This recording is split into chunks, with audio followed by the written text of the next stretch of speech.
आइए आर्य वज्रस्वामी का जीवन कैसा था, उनके जीवन चरित्र के विषय में श्रवण करते हैं। श्रेष्ठी धनगिरी का जीवन कैसा था। वे बचपन से ही बैरागी थे। बस उनका विवाह धनपाल श्रेष्ठी की पुत्री सुनंदा के साथ हुआ था। सुनंदा निकट भविष्य में मां बनने जा रही है। इसकी जानकारी होते ही धनगिरी संयम पथ के पथिक बनने को उत्सुक हुए। शुभ लक्षण के आधार पर, शुभ शपन के आधार पर धनगिरी ने कहा, सौभाग्यवती सुनंदे, तुम्हें शीघ्र ही पुत्र रतन की प्राप्ति होने वाली है। तुम भारतीय सन्नारी हो। मेरे संयम मार्ग पर कदम बढ़ाने में तुम्हें आर्य नारी के आदर्श के अनुरूप मुझे सहयोग करना है। पति के द्वारा संयम साधना की आज्ञा मांगने पर सुनंदा ने क्या कहा, प्राणाधार, आप सहर्ष अपना परमार्थ सिद्ध कीजिए। मैं आपके द्वारा दिए संबल के सहारे जीवन यापन करूंगी। धनगिरी आचार्य सिंहगिरी के चरणों में दीक्षित हो गए। वीर निर्वाण संवत 496 में माता सुनंदा की कुक्षी से तेजस्वी बालक का जन्म हुआ। तेजस्वी बालक को देख किसी ने कहा, यदि इस बालक के पिता दीक्षित न हुए होते तो बालक का जन्मोत्सव हर्षोल्लास से मनाते। इन शब्दों को सुनकर बालक को जाति स्मरण ज्ञान हुआ। बालक ने सोचा, मुझे संयम पथ पर चलना है। यूँ तो मेरी माता मोह के कारण सहजपने में मुझे दीक्षा की आज्ञा नहीं देगी। यदि मैं निरंतर रोता रहूँगा तो माँ परेशान होकर मुझे दीक्षा की आज्ञा प्रदान करेगी। अतः जन्म के साथ ही रुदन करने लगा। आचार्य सिंहगिरी का तुम्ब वन में पदार्पण होने पर आचार्य ने मुनि धनगिरी को क्या कहा, वत्स, आज तुम्हें भिक्षा में सचित अचित अथवा मिश्रित जो भी वस्तु मिले उसे बिना किसी प्रकार का विचार किए तुम ग्रहण कर लेना।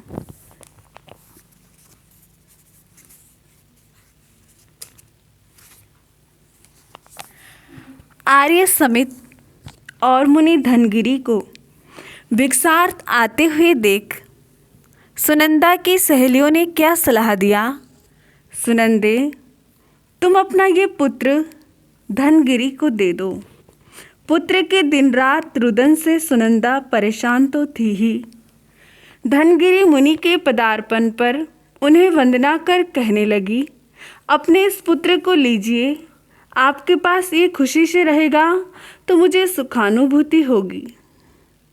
तब मुनि धनगिरी ने क्या कहा, शाविके, मैं बालक को लेने को तैयार हूँ। तुम अनेक व्यक्तियों के समक्ष ये प्रतिज्ञा करो कि भविष्य में तुम अपने पुत्र की पुनर्याचना नहीं करोगी। धनगिरी मुनि के कथनानुसार सुनंदा ने प्रतिज्ञा की। हाँ, बहुत सी सहेलियाँ, श्रावकगण तथा आर्य समित सुनंदा के भाई मुनि के समक्ष बालक को धनगिरी मुनि के झोली में रख दिया। धनगिरी की झोली उठाते हुए आर्य सिंहगिरी ने क्या कहा, मुने, तुम ये वज्र के समान अत्यंत भारयुक्त क्या लाए हो। उसी दिन आचार्य ने उस बालक का नाम वज्र रखा। धनगिरी की झोली में आने के बाद बालक वज्र ने क्या किया, वह रोना छोड़कर शांत चित्त से खेलने लगा। सैयातरी बच्चे का देखभाल करती थी। कालांतर में आर्य सिंहगिरी तुम्बवन में पधारने पर सुनंदा ने अपने बच्चे के लौटाने की प्रार्थना करने लगी। आर्य धनगिरी ने सुनंदा को उत्तर दिया, श्राविके, आपने अपनी इच्छा से अपनी सहेलियों और लोगों के समक्ष प्रतिज्ञा कर बालक को हमें दिया था, अतः अब बात बदलना उचित नहीं।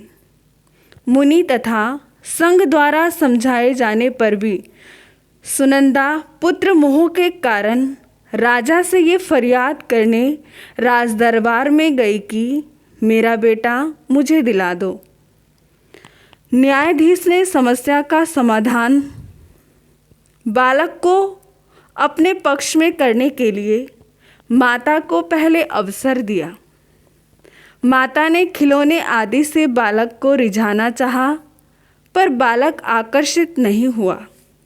फिर पिता धनगिरी मुनि से कहा तो उन्होंने अपना रजोहरण बालक की ओर रखा। कहा, यदि तू कर्मरज को झाड़ने के लिए संयम लेना चाहता है तो ये ले ले। बालक तुरंत उठकर रजोहरण लेता है। इसी आधार पर न्यायाधीश ने फैसला दिया, बालक वज्र संघ के पास ही रहेगा।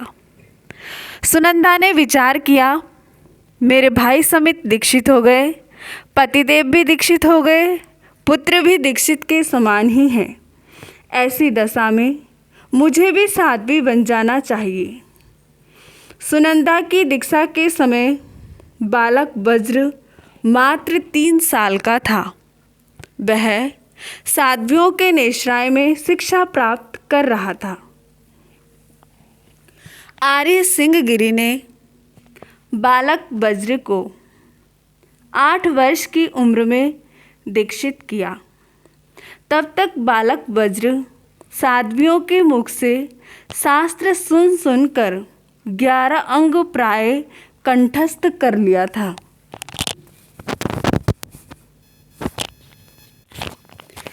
सिंहगिरी के शौच भूमि तथा संतों के गोचरे जाने पर वज्र मुनि ने बाल सुलभ चेष्टा से संतों के वस्त्रों को मंडलाकार में रखकर उन्हीं वस्त्रों को संत समझकर उन्हें धारा प्रवाह वाचना देना प्रारंभ किया।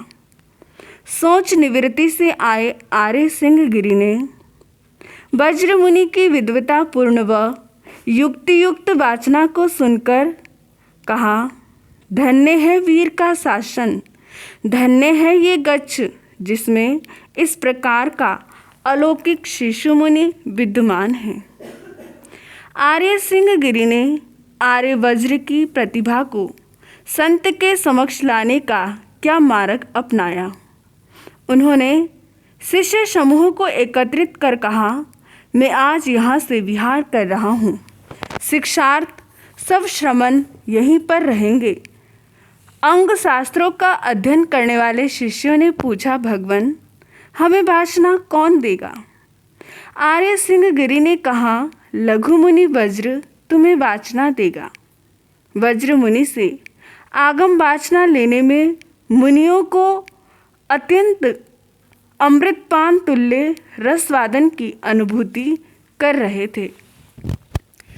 कुछ दिनों के बाद आर्य सिंहगिरी वापस आकर संतों से शास्त्र स्वाध्याय के बारे में पूछने पर संत ने क्या कहा, वज्र मुनि से वाचना लेते हुए हमें परमानंद की अनुभूति होती है। भगवान आप श्री जी वज्र मुनि को सदा के लिए हमारे वाचनाचार्य बना दीजिए। संतों की प्रार्थना पर आर्य सिंहगिरी ने क्या कहा, वज्र मुनि को योग्यता प्रकटाने में मैंने यहाँ से विहार किया था।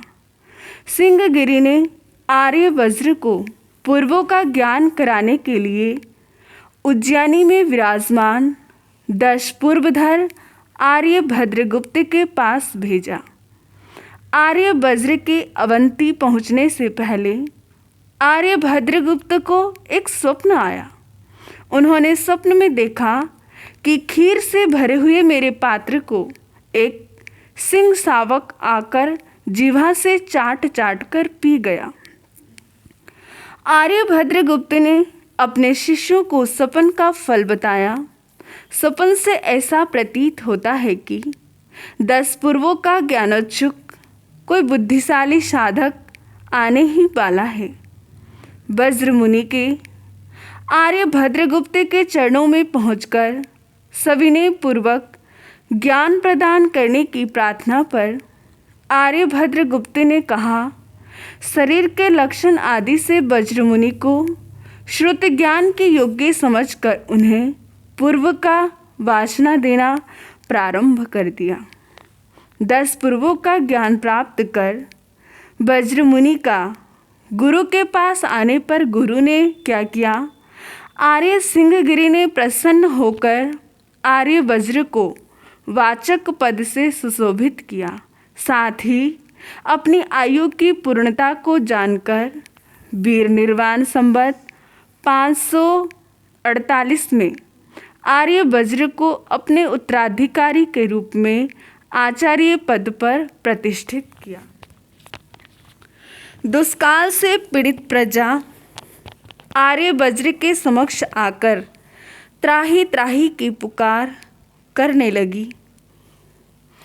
तब आचार्य ने कहा, उन्होंने आकाशगामिनी विद्या के प्रभाव से संघ को महेश्वरीपुरी में पहुंचा दिया।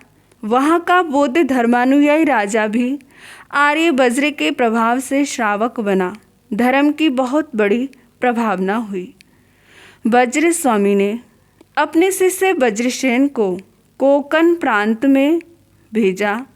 आर्य वज्र स्वामी ने अपने ज्ञान से देखा कि निकट भविष्य में 12 वर्षीय एक और अकाल पड़ने वाला है। सभी संत इसी प्रांत में रहेंगे तो साधु वंश ही खत्म हो जाएगा और प्रभु वाणी भी खत्म हो जाएगी। अतः उन्होंने कुंकुन प्रांत में भेजा। कुंकुन जाते हुए वज्रसेन को आचार्य वज्र ने क्या कहा, जिस दिन 1 लाख मूल्य के चावलों में गृहिणी द्वारा विष मिलाने की तैयारी चल रही हो, समझना वह दिन अकाल का अंतिम दिन होगा। उसके दूसरे दिन सुभिक्ष शुरू होगा। आर्य वज्र स्वामी के विचरण क्षेत्र में भीषण दुष्काल पड़ने पर आर्य वज्र ने संतों को क्या कहा, कई दिनों तक भिक्षा न मिलने के कारण भूख से पीड़ित साधुओं को आर्य वज्र ने विद्याबल से भोजन कराना शुरू किया। साथ ही उन्होंने संतों से कहा, निर्दोष आहार न मिलने के कारण हमें अनशन संथारा कर लेना चाहिए। आर्य वज्र के इस प्रभाव पर संतों के क्या भाव बने। आर्य वज्र स्वामी के बात पर 500 साधुओं ने संथारा ग्रहण करने का भाव अभिव्यक्त किया। वहाँ से दक्षिण प्रदेश के मांगिया नामक पर्वत में आर्य वज्र के साथ संथारा ग्रहण किया। आर्य वज्र के नवबय के मुनि ने पर्वती की तलहटी पर कैसे अनशन किया।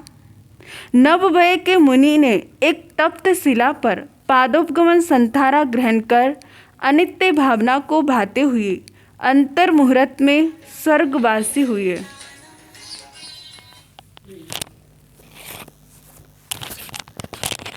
वीर निर्वाण 548 से वीर निर्वाण 1000 तक सामान्य पूर्वधर का काल रहा। आचार्य वज्र के शिष्य वज्रसेन ने सोपारक नगर में क्या देखा। वे अतुल संपत्तिधारी श्रेष्ठी जिनदास के घर पहुँचे। धान्य न होने के कारण भूख से तड़पते परिवार को 1 लाख रुपए खर्च कर एक समय की भोजन सामग्री को जुटाकर उसी में विष मिलाकर प्राण त्यागने की तैयारी करते हुए देखा। तब आर्य वज्रसेन ने क्या कहा, उन्होंने अपने गुरु आर्य वज्र के कथनानुसार कहा, श्रद्धालु, अब दुष्काल अंत सन्निकट है, तुम भोजन में विष मत मिलाओ, कल तक प्रचुर मात्रा में अन्न प्राप्त होगा। आर्य वज्र स्वामी की वाणी फलीभूत हुई। हाँ, दूसरे ही दिन विदेशों से धन्य से भरे पोत सोपर नगर पहुँचे।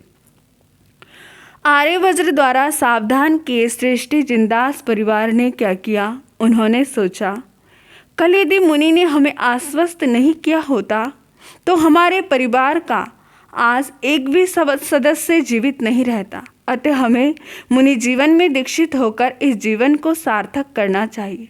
ऐसा सोच सृष्टि ने चारों पुत्रों के साथ संयम को ग्रहण किया।